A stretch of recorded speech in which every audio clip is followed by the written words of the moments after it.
நான் யூஸ் பண்ணின gas cylinder இந்த தடவை 62 நாள் எனக்கு வந்திருந்துச்சு. இத்தனைக்கும் பண்டிகை நாளுமே இடையில வந்துமே நான் 62 நாளைக்கு என்னுடைய கேஸ் சிலிண்டரை நான் யூஸ் பண்ணியிருந்தேன் அப்படின்னு ஒரு ஷார்ட்ஸ் நான் அப்லோட் பண்ணியிருந்தேன்.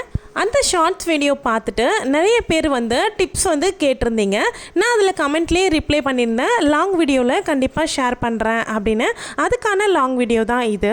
நான் இந்த மாதிரி டிப்ஸ்லாம் யூஸ் பண்ணி கேஸ் சிலிண்டரை அதிக நாள் வர மாதிரி பயன்படுத்துகிறேன் அப்படின்ற ட்ரிக்ஸ் எல்லாமே இந்த வீடியோவில் நான் ஷேர் பண்ணியிருக்கேன். வீடியோவை ஸ்கிப் பண்ணாமல் பாருங்கள்.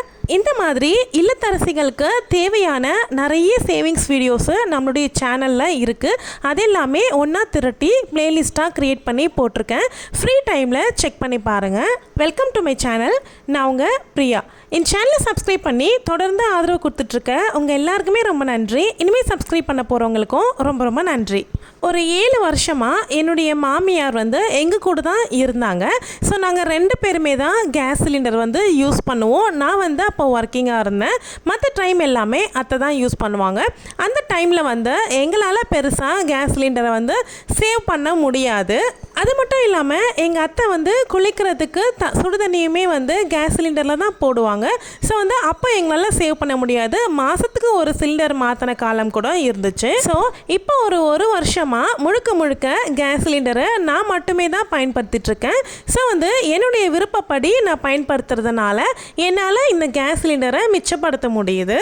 ஃபஸ்ட்டு நான் பண்ணின விஷயம் என்ன அப்படின்னா, எல்லாரும் ஒரே டைமில் நம்ம வீட்டில் எழுந்திருக்க மாட்டோம். ஒவ்வொருத்தரும் ஒவ்வொரு டைமில் தான் எழுந்திரிப்போம்.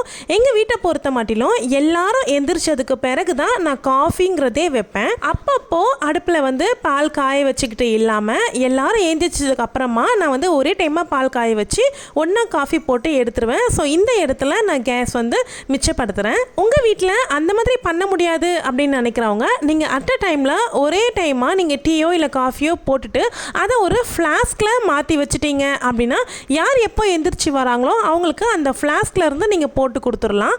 அப்பப்போ நீங்கள் ரீஹீட் பண்ணி கொடுக்க வேண்டிய அவசியம் இருக்காது. அதே மாதிரி மார்னிங் டைமில் நம்ம ரொம்ப பிஸியாக சமைச்சிக்கிட்டு இருக்கும்போது சின்ன சின்ன விஷயங்களை நம்ம கவனிக்கவே மாட்டோம். நான் எப்போவுமே சமைக்க ஆரம்பிச்சிட்டேன் அப்படின்னா என்னுடைய gas stove 2 burner gas stove தான். நான் சமைக்க ஆரம்பிச்சிட்டேன்னா என்னுடைய பர்னர் சமையல் முடிகிற வரைக்குமே பிஸியாக தான் இருக்கும். ஃப்ரீயாகவே விட மாட்டேன். அடுத்து என்ன வைக்க போகிறோம், இதை இறக்கிட்டோம் அப்படின்னா அடுத்து என்ன வைக்க போகிறோன்றத நான் ரெடி பண்ணி வச்சுருவேன். கேஸை அப்பப்போ ஆஃப் பண்ணிவிட்டு திரும்பவும் பற்ற வைக்கும்பொழுது ஒரு சில கேஸ் லீக்கேஜ் ஆயிரும், வேஸ்ட் ஆகும். அந்த வேஸ்டேஜை குறைக்கிறதுக்காக நம்ம கண்டினியூவாக பர்னரை யூஸ் பண்ணுறோம் அப்படின்னும் பொழுது கண்டிப்பாக வேஸ்டேஜ் ஆகாது, உங்களுக்கு கேஸ் மிச்சப்படும். நான் தோசையை காட்டிலும் இட்லி அதிகமாக செஞ்சுருவேன்.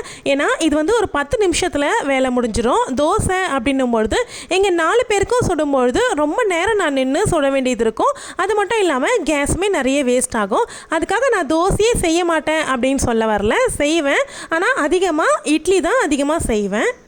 இட்லி நேச்சுரலாகவே நம்ம ஹெல்த்துக்குமே ரொம்ப நல்லது. அடுத்து நம்ம கவனிக்க வேண்டிய விஷயம் என்னென்னா, ஈர பாத்திரத்தை அப்படியே அடுப்பில் வச்சு ஹீட் ஆனதுக்கு பிறகு எண்ணெய் ஊற்றி தாளிக்க ஆரம்பிப்பாங்க. ஸோ அப்படி கண்டிப்பாக பண்ணாதீங்க.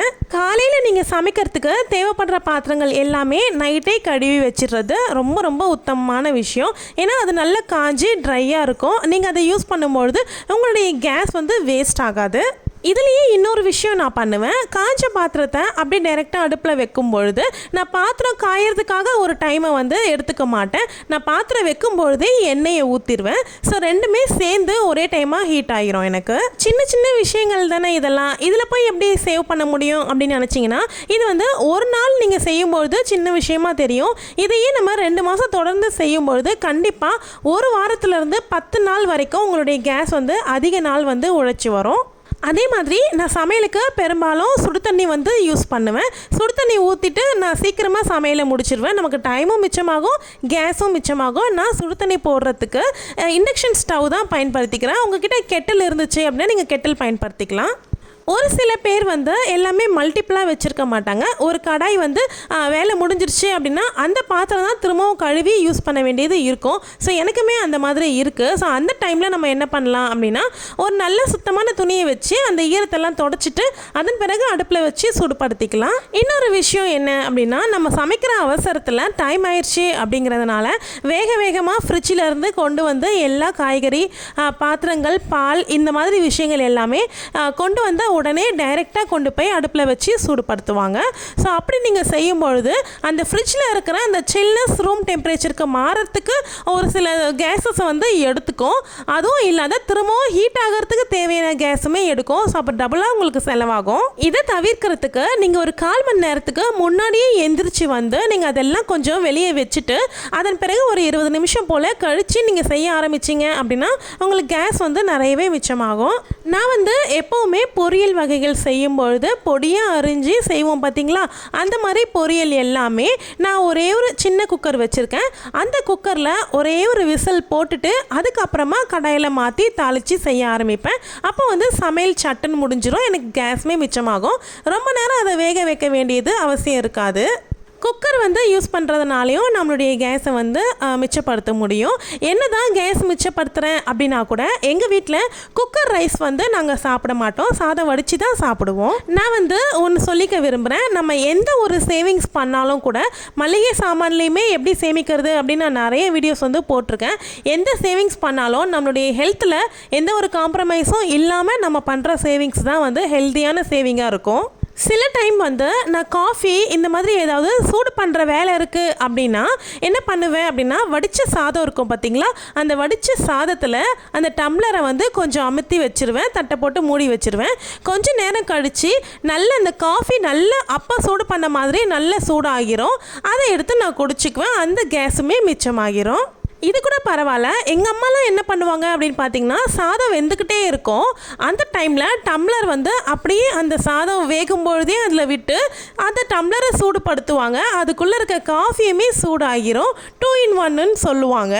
அடுத்து நம்ம இட்லி பாத்திரத்தில் இட்லி வேக வச்சு இட்லி தட்டெல்லாம் வெளியே எடுத்ததுக்கு அப்புறமா நம்ம சாம்பாரோ இல்லை ஏதோ ஒன்று சூடு பண்ண வேண்டி இருந்துச்சு அப்படின்னா நான் வந்து அந்த இட்லி பாத்திரத்தில் இருக்கிற தண்ணியில் அந்த பாத்திரத்தை வச்சுட்டு இட்லி பாத்திரத்தை மூடி வச்சுருவேன். நான் இட்லி எல்லாம் எடுத்துட்டு அடுத்த ட்ரிப்பு இட்லி ஊற்றுறதுக்குள்ளவே அந்த சாம்பாரும் ஏதோ ஒன்று ஹீட் ஆயிரும். இது எல்லாத்த விடையுமே ரொம்ப முக்கியமாக நான் ஃபாலோ பண்ணக்கூடிய விஷயங்கள் என்ன அப்படின்னா நான் ஒவ்வொரு தடவையுமே கேஸ் ஸ்டவ்வை யூஸ் பண்ணி முடிச்சதுக்கு அப்புறமா கீழே ரெகுலேட்டரை ஆஃப் பண்ணி வச்சுருவேன். இது வந்து ரொம்ப முக்கியமான பாயிண்ட்டாக நான் சொல்ல விரும்புகிறேன்.